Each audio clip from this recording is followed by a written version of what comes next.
और इस बीच एक और बड़ी खबर है, उसका रुख कर लेते हैं। बड़ी खबर वक्फ कानून से जुड़ी हुई है।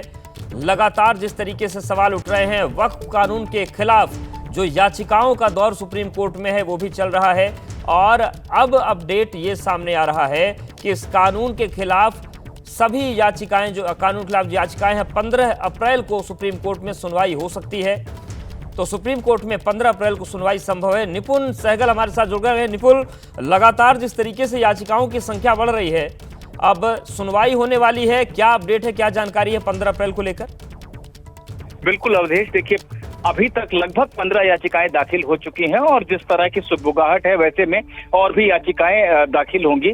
और बहुत सारे मामलों में ऐसा देखा गया है कि 100 से भी ज्यादा याचिकाएं दाखिल हुई हैं। तो ये संख्या कहां जाकर इस मामले में रुकेगी वो तो अभी नहीं कहा जा सकता है, लेकिन अब तक कोई डेट, कोई तारीख नहीं दिख रही थी सुप्रीम कोर्ट के सिस्टम में इस मामले की सुनवाई को लेकर। चीफ जस्टिस ने कहा जरूर था कि मैं इस पर विचार करके फैसला लूंगा।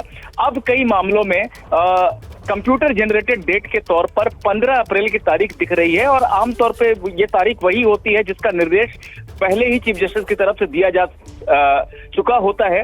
लेकिन जब तक इसको औपचारिक शक्ल नहीं दी जाती है तब तक इसको टेंटेटिव डेट कहकर दिखाया जाता है। तो अब हम ये मान कर चल सकते हैं कि 15 अप्रैल मंगलवार को सुनवाई होने जा रही है। इसका एक कारण ये भी है कि कल के बाद से, यानी बुधवार के बाद से सुप्रीम कोर्ट में 4-5 दिन की अलग अलग कारणों से छुट्टी है, जिसमें महावीर जयंती, अंबेडकर जयंती जैसे ओकेजन शामिल हैं, जिसके चलते अब 15 अप्रैल को ही सुनवाई होगी, ऐसा लग रहा है। तो निपुण, जितनी भी याचिकाएं हैं, क्या सभी पर एक साथ सुनवाई इसमें होगी या अलग अलग होती है सुनवाई? जी नहीं, सभी याचिकाएं जो अभी तक दाखिल हुई हैं वो याचिकाएं लिस्ट में आ जाएंगी, सुनवाई के लिस्ट में।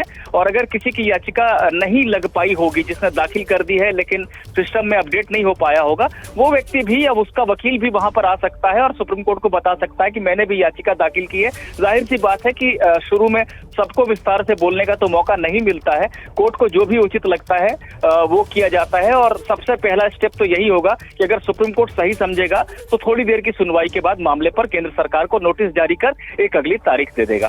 धन्यवाद हमारे साथ जुड़ने के लिए और जानकारी अपडेट्स को देने के लिए। तो निपुण जुड़े, तो उनका कहना है कि अब सिस्टम पर 15 तारीख दिख रही, यानी कि अब ये जो सुनवाई की प्रक्रिया है वो आगे यहां से बढ़ेगी।